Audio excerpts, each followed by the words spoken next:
안녕하세요. 오늘도 사연살롱을 찾아주셔서 감사합니다. 저는 서울 강남구에 살고 있는 30대 중반의 여성이에요. 여러분은 올 한해 무슨 일을 제일 잘했는지 꼽을 수 있으신지요? 저는 분명하게 말할 수 있는 게 있어요. 그건 바로 제 결혼을 엎어버렸다는 거예요. 2년여간 사귀었던 남친과의 관계도 그 집과도 완전히 끝냈어요. 몇 달 지나고 나서 돌이켜보니 제 이야기도 충분히 사연을 보낼만 하겠다 싶더라고요. 그래서 이렇게 오늘 본격적으로 제 이야기를 적어보게 되었네요. 제가 어떻게 고구마처럼 꽉 막혔던 속을 확 풀었는지 끝까지 들어주시면 좋겠어요. 저는 원래 교육행정직 공무원을 했다가 아빠가 하시는 학원 사업을 돕게 되었어요. 공무원 생활은 3년 정도 했고요. 저희 집이 원래 이것저것 사업을 하고 있는데요.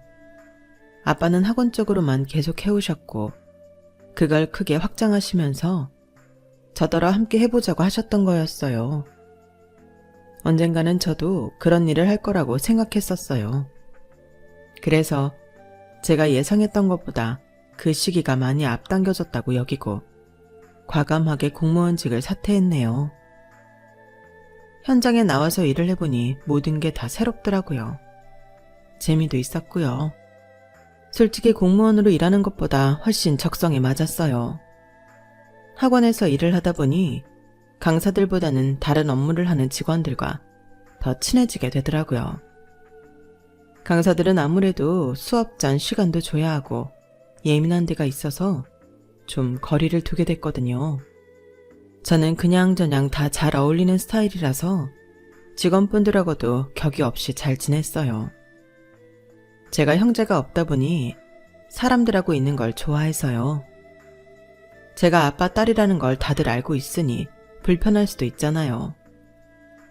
그래서 가능한 회식 같은 거 잡으려고 안 하고 모임이 있으면 되도록 일찍 마무리하는 쪽으로 배려했어요. 저야 사람들하고 오랫동안 밤 늦게까지 이 말 저 말 하고 싶었지만요. 그런 거는 좀 더 친밀하게 된 분들하고만 저녁 식사 자리 같은 데에서 나누기도 했어요.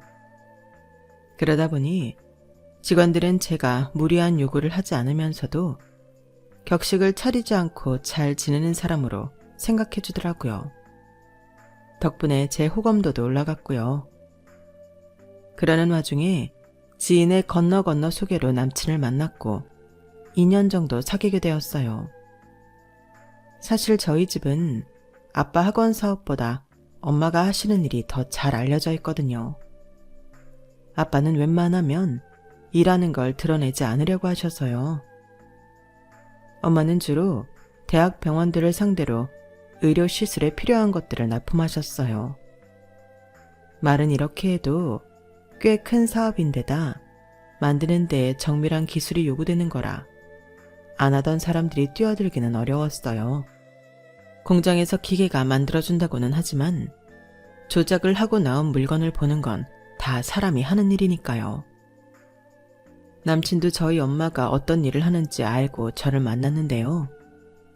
일부러 조사를 했다기보다는 제가 마음에 들어서 소개해달라고 했는데 소개해준 지인이 저희 엄마가 사업가라고 얘기를 했다더군요.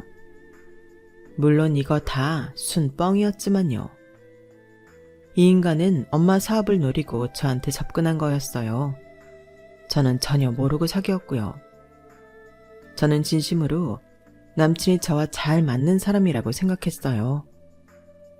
남친이 꽤나 호감형이어서 누구나 보면 좀 관심을 갖게 되는 부류거든요. 저 역시 그랬는데 그런 사람이 저를 좋다고 하니 솔직히 붕 뜬 마음이 있었던 것도 사실이에요. 남친은 기술직 공무원이었는데 일반 회사를 다니고 싶어 했어요. 그래서인지 엄마가 하시는 의료 납품들에 굉장히 관심이 많다고 했어요. 지영아, 너도 공무원 하다가 다른 일 한다며. 그래서 내 심정 알아줄 거라고 생각해. 공무원직도 맞는 사람이 있고 아닌 사람이 있는 것 같아. 난 너처럼 그냥 일이 더 맞기는 한 것 같은데 공무원만큼이나 효율 좋은 일을 찾으려니 잘 못 찾겠더라고. 근데 지영이 어머님 하신다는 일은 되게 관심이 생기네. 이게 한번 알아놓으면 지속 가능한 일 같고. 그래서 나 어머님 하시는 일 어떤지 좀 봐도 되려나 해서. 나도 장래에는 그런 쪽으로 일을 하고 싶다는 생각이 부쩍 많이 들거든. 나도 엄마 회사는 가본 적이 없고 오빠가 보고 싶어 하는 건 공장에서나 볼 수 있을 거야.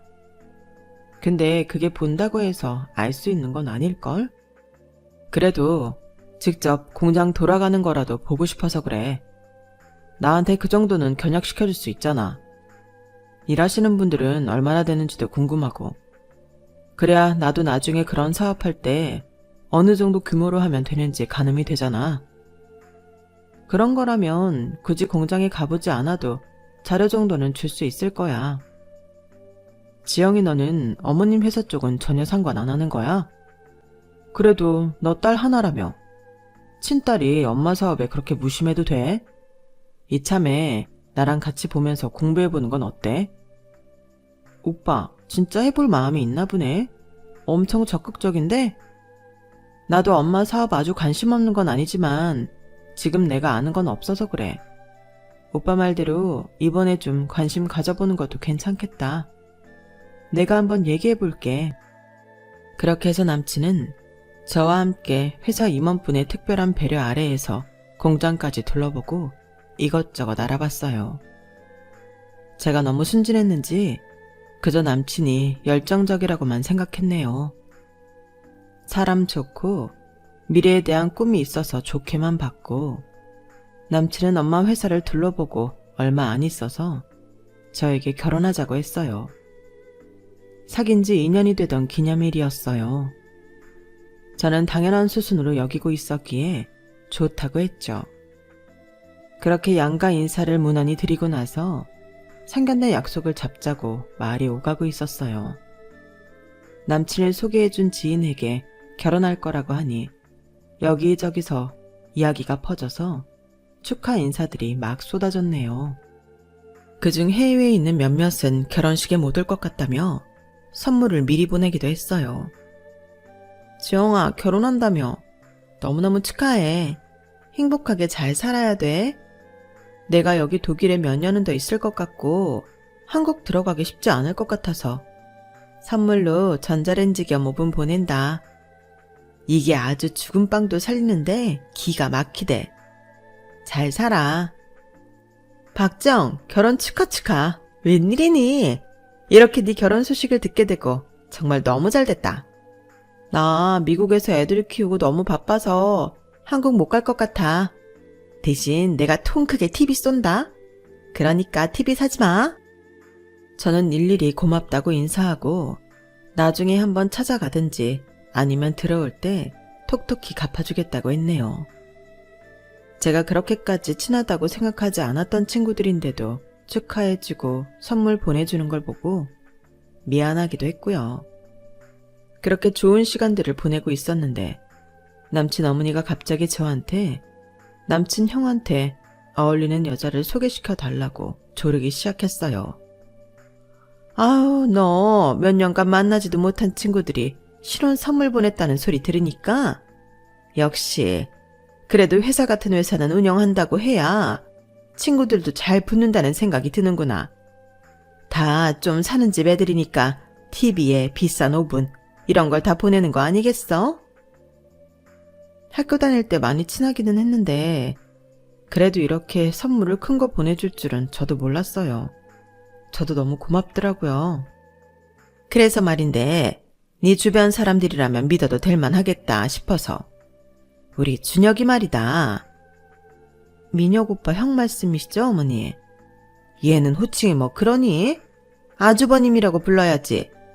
네 아주버님 말이야. 괜찮은 여자 한번 소개해봐라. 지금 제 주변에는 소개할 만한 사람이 없는 것 같은데요. 좀 친한 애들은 다 남친도 있고요. 좀 어려울 것 같아요. 어렵긴 뭐가 어려워. 좀 뒤져보면 나오지 않겠어? 아님, 우리 준혁이 여자 소개시켜주기 싫어서 그런 거니? 네 건너 아는 사람들이라도 좀 알아보고 그런 사람들이라고 다 남자친구 있는 건 아닐 거 아니야. 너도 건너 아는 사람이 우리 민혁이 소개했다고 했잖아. 그렇기는 한데요. 제가 잘 모르면 소개시켜드리기도 뭐하고요. 일단 생각은 해볼게요. 확실히 해드릴 수 있다고는 말씀 못 드려요. 그러지 말고 꼭 소개 좀 해봐. 우리 준혁이도 여자 만나서 장가 가야지. 동생이 이렇게 결혼하는데. 안 그래? 네, 그렇죠. 일단 알겠습니다, 어머니. 제가 남친 형의 여자친구 소개를 꺼린 건 뭔지 모르게 인상이 안 좋았기 때문이었어요. 인사를 드리러 갔을 때 남친 형은 남친과 다르게 꽤 사람을 얕잡아 보는 눈빛으로 쳐다보더라고요. 성격도 안 좋아 보였고 태도도 나빴어요. 그래도 집에 손님이 온 건데 아주 짜증스러워했고 저를 너무 무시하는 게 티가 났거든요. 게다가 남친 형은 지금 직업이 없어서 여자한테 소개시켜주기가 아주 곤란했어요.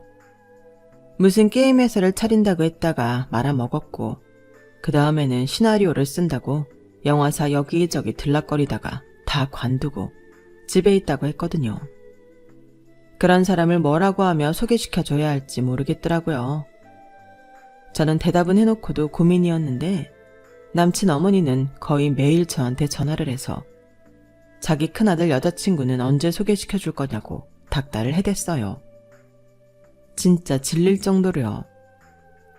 너 네 결혼만 생각할 게 아니고 우리 준혁이도 번듯한 여자친구 만들어줄 생각해야지.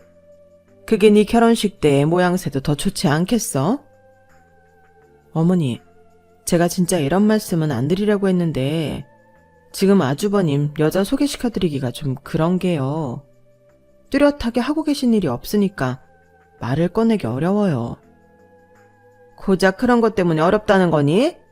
예, 이래봬도 나도 지금 대표야. 동네에서 작게 한다고 무시하는 거니? 그럴 리가요. 하지만 확실한 직업이 있어야 소개하기 쉬운 건 사실이잖아요. 그럼 니네 어머니 회사에 자리 하나 마련해주면 되잖아. 그게 그렇게 쉬운 건 아니어서요. 어려울 것 같아요.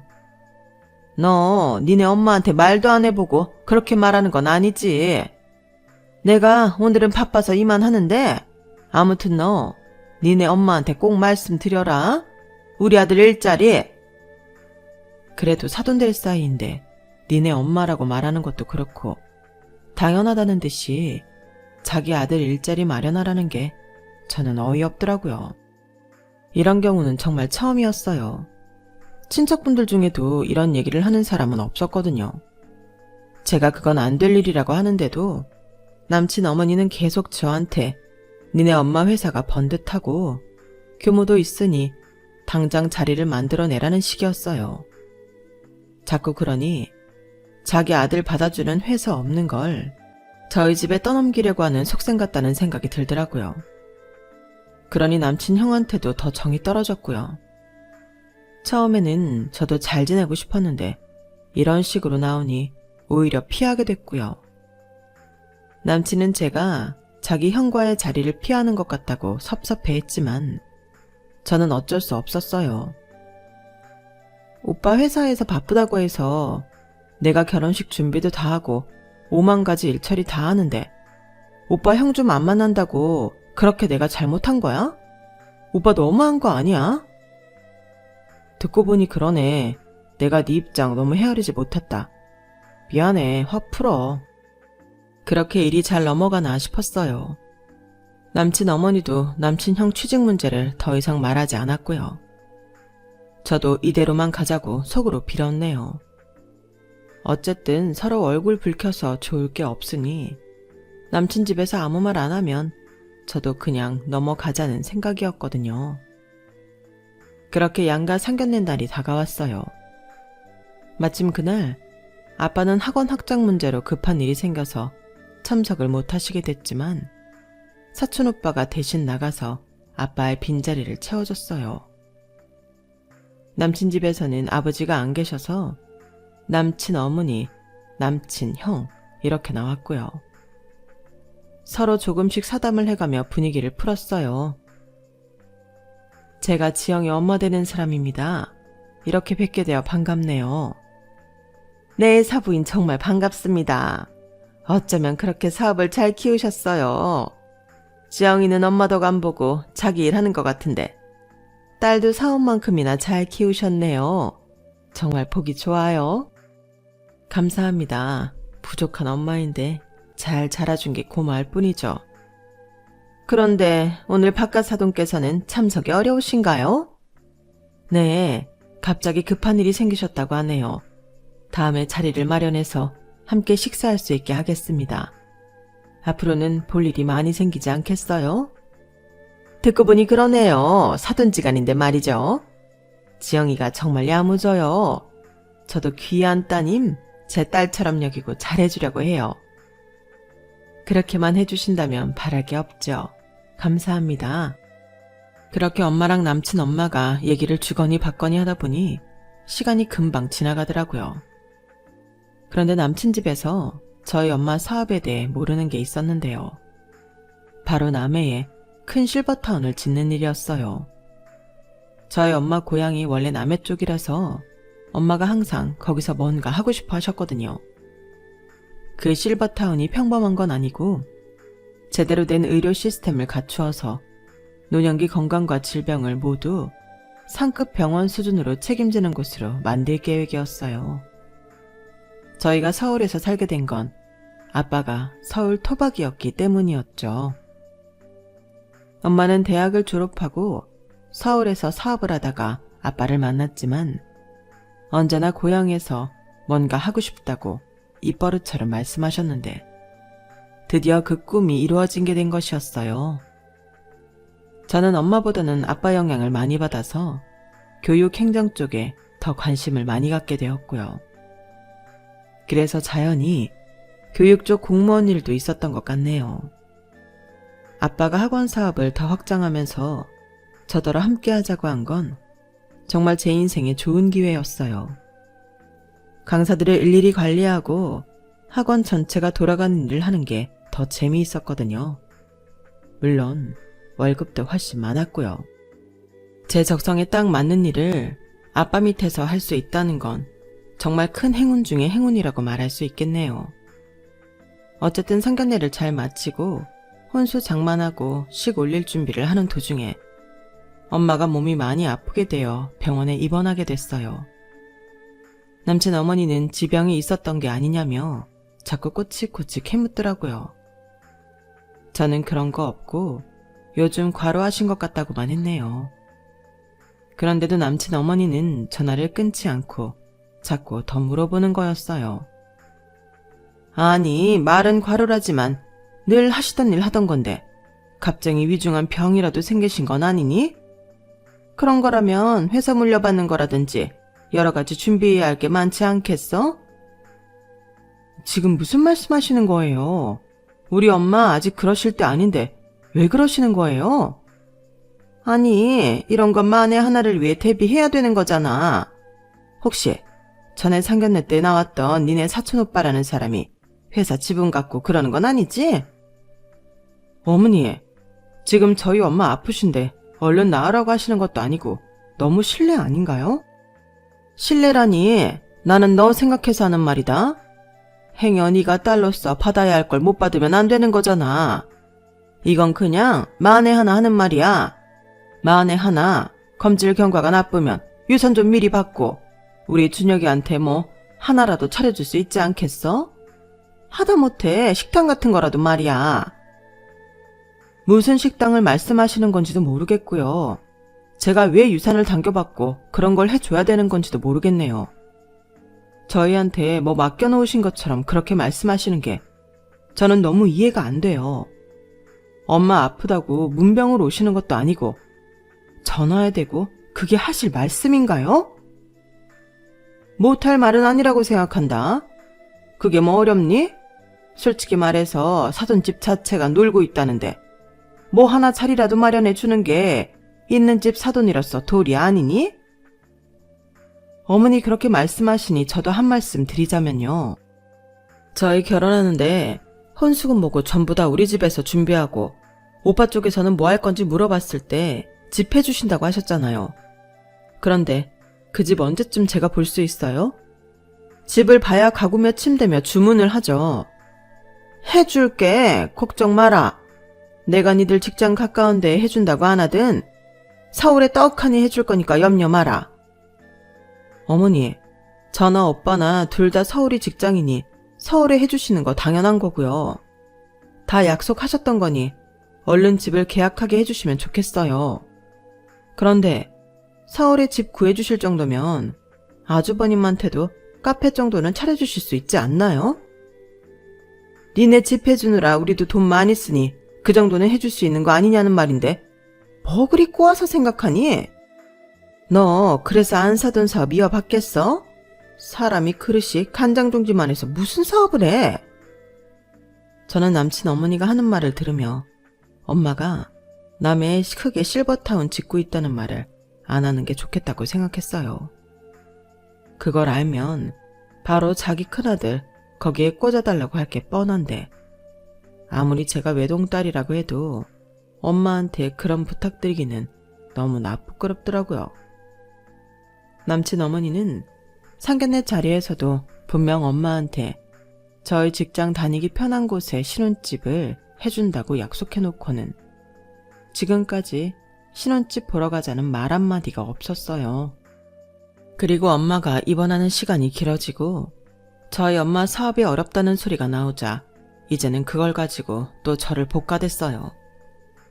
너 말이야, 신혼집 가지고 그 난리치고 우리 준혁이 직장 안 구해주는 건 말이야. 안 사돈 사업 어려워진 거랑 관계 있는 거 아니니?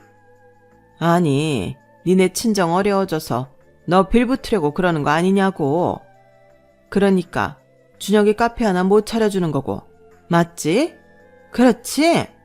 내가 다 들은 게 있어서 그래. 땡땡헬스 어려워졌다고 다들 그러더라. 제가 우리 집 어려워진다고 왜 어머니한테 빌붙어요? 그럴 일 없거든요.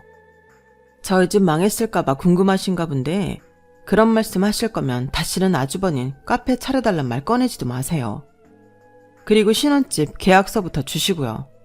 아니면 저도 이 결혼 다시 생각해 봐야겠어요. 너무 화가 나서 한 말이었는데 제가 그때 이 말 잘했다 싶은 게 이후로 남친과 남친 어머니 태도가 확 변했거든요.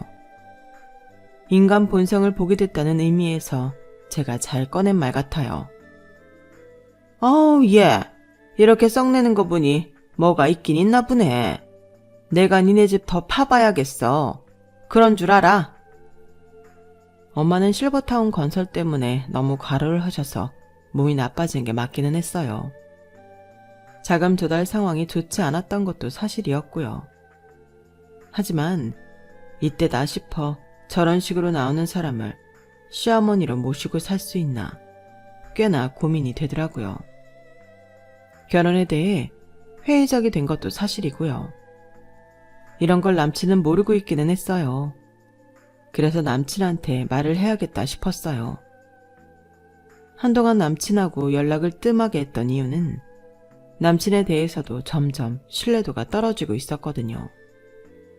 엄마가 아파서 입원했다고 할 때부터 남친은 뭔가 태도가 이상한 것 같더라고요. 그리고 자기 형 뭐 하나 안 해준다고 자꾸 볼멘 소리를 했고요.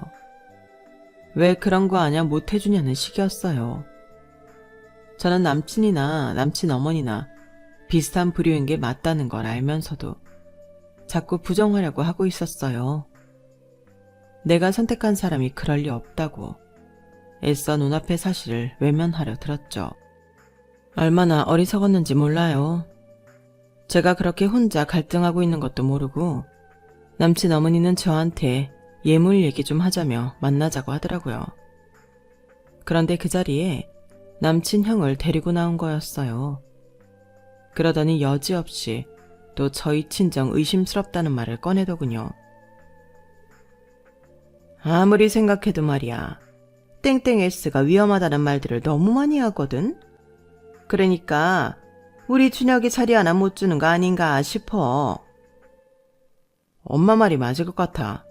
저쪽에서 청첩장 뽑기로 했잖아. 근데 청첩장을 너무 조금 뽑는 것 같아. 아니, 그 정도 규모 사업을 하려면 청첩장 엄청 뽑지 않겠어? 그런데 그러지를 않더라고. 엄마한테 서울 신혼집부터 내놔라 하는 것도 수상하고. 쟤네 정말 망해서 우리한테 얹혀 살려고 하는 거면 민혁이랑 쟤 파혼시켜야 되는 거 아니야? 어머, 얘 그렇다. 내가 왜 그 생각을 못했니? 맞아. 청첩장을 돌리고 돌려도 모자랄 텐데 어쩜 그렇게 많이 안 뽑니? 맞네. 망한 거 맞아. 돈이 많으면 하객수가 문제니? 저게 다 음식값 많이 들고 결혼식장 큰 데서 하면 힘들까봐 수 쓰는 거 아니겠어? 아유, 준혁아. 네가 말 안 했으면 이 엄마 쟤한테 깜빡 속을 뻔했다. 제가 잠시 자리를 비운 사이에 두 모자가 저런 말을 하고 있더라고요. 제가 뒤에서 듣고 있는 줄도 모르고요. 저는 그 순간 정이 다 떨어졌어요. 그럼에도 남친과 그동안 지냈던 추억들 때문에 끊어내지 못하고 있었죠. 남친만은 그러지 않기를 바라는 마음이 있었던 것 같아요. 그래서 파혼하자는 말을 차마 못하고 있었는데 남친 어머니가 저한테 전화를 했더라고요. 예, 나 서울 신혼집 그거 없던 일로 해야겠다. 아무리 생각해봐도 니네 집이 잘 나가면 더 큰 데서 아주 떠나가라 해야 맞지 않겠어? 근데 청첩장 뽑는다는 게 생각보다 너무 적은 거야. 니네 망했지? 솔직히 말해. 나는 망한 집에 우리 민혁이 못 준다.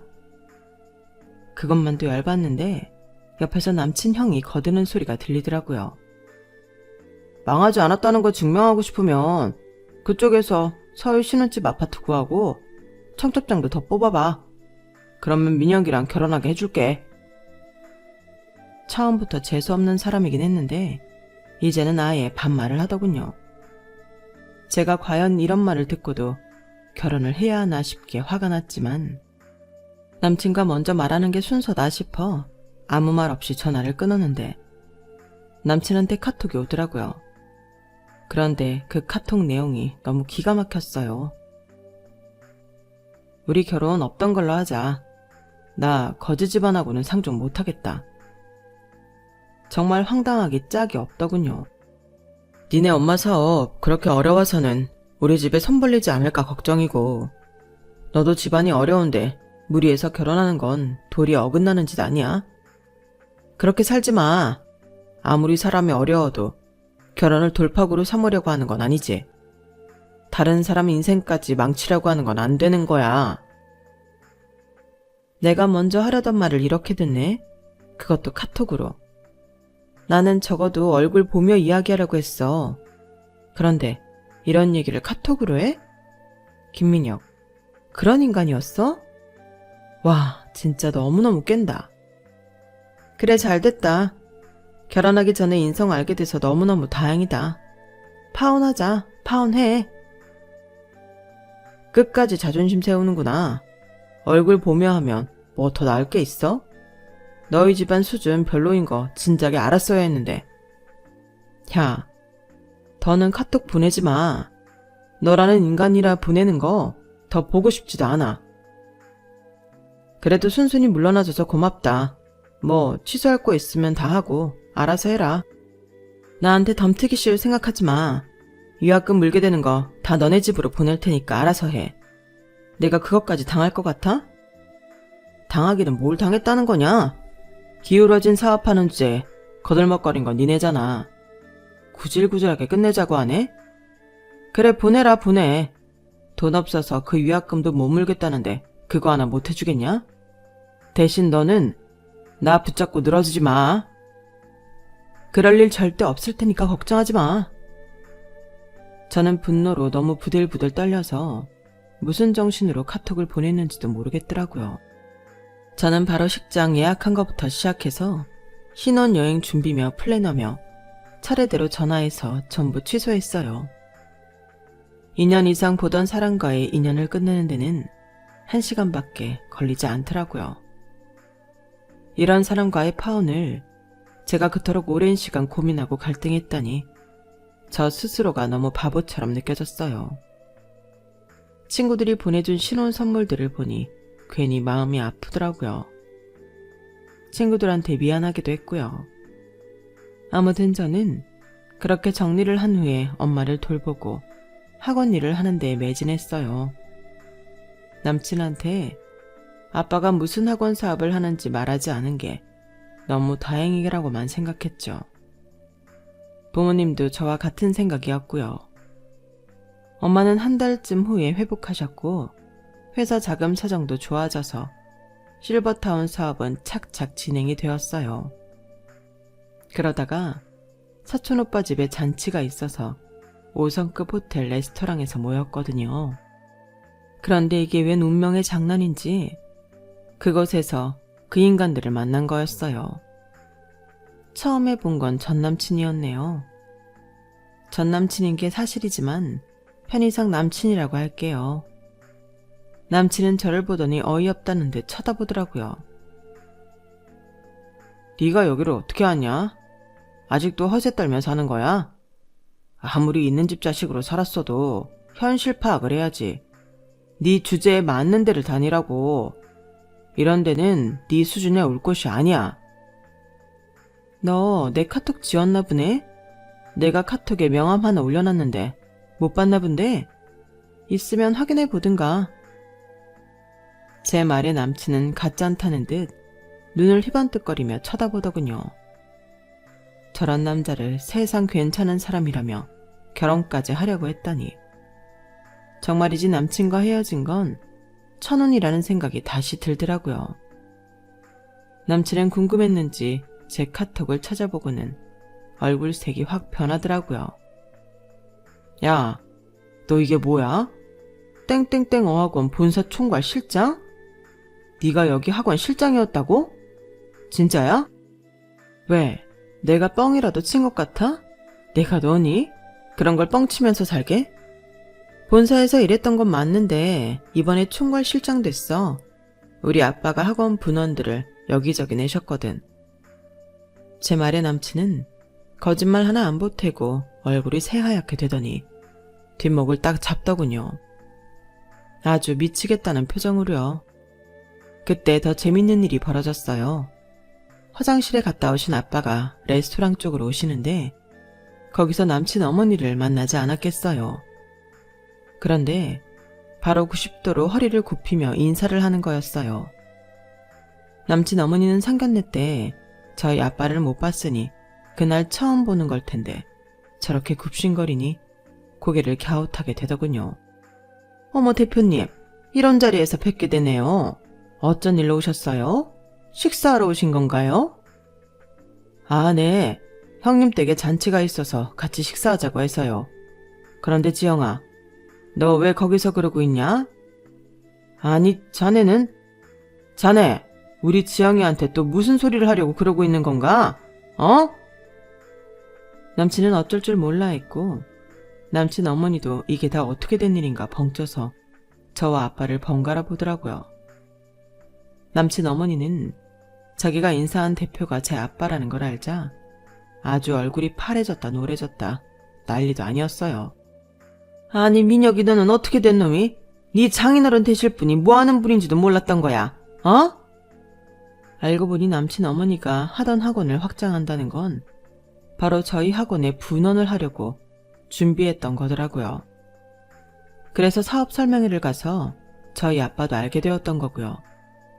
물론 멀리서 아빠가 인사하는 것만 보셨던지라 직접 이야기를 해본 적은 없었다고 해요. 그런데 그게 그 학원이 저희 집에서 하는 거였고 제가 거기 총괄 실장이었다는 걸 알더니 미치려고 하더라고요. 남친 어머니는 팔딱팔딱 뛰다 못해 남친 뺨을 후려치기까지 했어요. 이 바보 같은 놈아, 어쩌자고 그런 큰 결례를 범한 거야. 저 바깥사돈, 저희가 정말 큰 실수를 했었네요. 정말 죄송합니다. 아닙니다. 저야말로 큰 실수를 할 뻔했죠. 이런 사람들인지도 모르고 하나뿐인 딸 결혼시키라고 했잖아요. 오히려 그때 딱 우리 집사람 사업이 어려웠던 게 다행이라고 생각합니다. 그리고 혹시 궁금하실까봐 말씀드리자면 우리 집사람 사업 아주 잘 되고 있습니다. 실버타운도 착착 잘 공사가 진행되고 있고요. 아유, 안 사돈 사업이 잘 되신다니 정말 다행입니다. 박가사돈께서 무슨 오해가 있으신가 본데요. 오해는 무슨 오해요? 그럴 거 없습니다. 좀 전에 저는 그쪽 아드님이 우리 딸 쳐다보는 그 못된 눈초리도 다 봤는걸요. 그리고 그 사돈 소리 좀 집어치우시죠. 이제 아무 사이도 아닌데 불편합니다. 그리고 본원 신청한 건 제가 아주 많이 고려해 보겠습니다. 들어가자, 지영아. 아니, 박가사돈. 아니, 대표님. 아, 참. 저기, 지영아. 아버지한테 말씀 좀 잘 드려. 그리고 어머니도 오늘 오시니? 이제 건강은 괜찮으시고? 내가 인사라도 드렸어야 될 텐데. 됐거든요. 이제 와서 우리 엄마한테 무슨 인사를요?